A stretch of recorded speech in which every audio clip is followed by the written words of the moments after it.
Matod pa ni Kristo, unsa ang kahimtang sa dalan padulong sa langit o impyerno ug pila pod ang nagasubay nianang duha ka dalan. Sa Matthew City 13:14 mao kini ang atong mabasa. Sulod kamo sa masikpit nga pultahan, kay luag ang pultahan ug lapad ang dalan padulong sa impyerno ug daghan ang nagaagi niana nga dalan.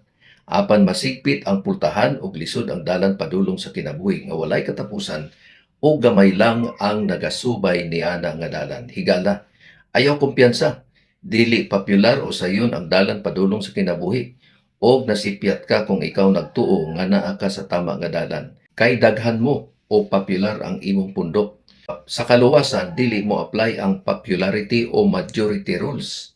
Ang basihan mao ang kamatuoran o relasyon nato kang Kristo nga mao ang manluluwas. Higala, hinuktoki o pamalandungi pag-ayo ang pasidaan ni Kristo. Mao lang kini ang atong buo nga pamalandong karong adlaw. Kita ta sa sunod na pod nga video. Ang Dios mag-amping kanatong tanan.